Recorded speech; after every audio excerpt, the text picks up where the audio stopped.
Good morning students. मैं आज आपको लेसन 14 के द डैफोडिल्स के क्वेश्चन आंसर्स और लाइन पे बेस्ड क्वेश्चन आंसर समझाने जा रहा हूँ।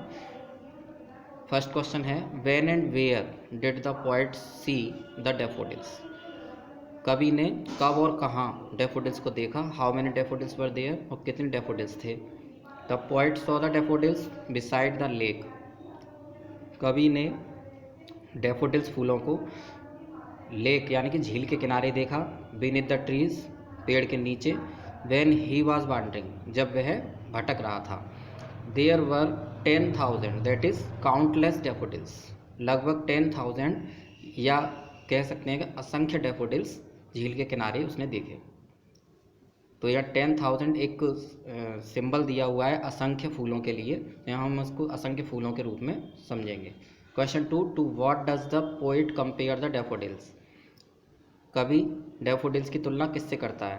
The poet compares the daffodils to the stars of the milky way. Poet यानी कवि आकाशगंगा के तारों से डैफोडिल्स की तुलना करता है। To what does the poet call a jocund company and why? कवि किसकी संगति को जॉकंड कंपनी यानी प्रसन्नतापूर्वक साथ कहता है और क्यों? The poet calls a jocund company to the daffodils. वो डैफोडिल्स की संगति को जॉकंड कंपनी कहता है because the daffodils were dancing cheerfully, क्योंकि प्रसन्नतापूर्वक नाच रहे हैं। And brought a new wealth a cheerful kind of happiness to the poet. और कवि के लिए वो एक आनंद दे रहे हैं।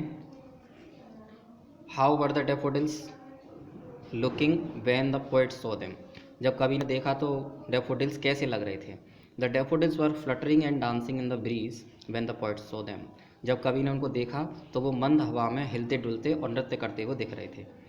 Explain the last stanza of the poem in your words, in your own words.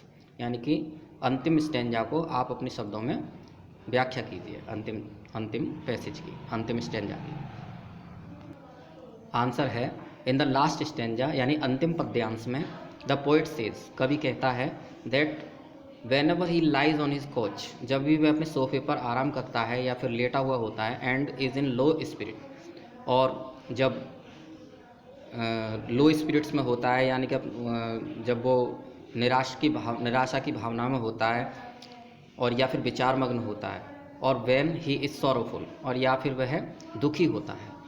He the sight of the daffodils flashes in his mind, यानी daffodils का वह दृश्य उसके मस्तिष्क में जागृत हो जाता है। And become the source of joy in his solitude, और एकांत में वो उसके एकाकीपन में भी परमानंद देता है, एक आनंद का वो स्रोत बन जाता है। तो अब लाइन पर बेस्ड क्वेश्चन आंसर हैं। Question answer based on lines from the lesson. First है line, 10,000 saw I at a glance tossing their heads in sprightly dance. Question A, what did the poet see in at a glance?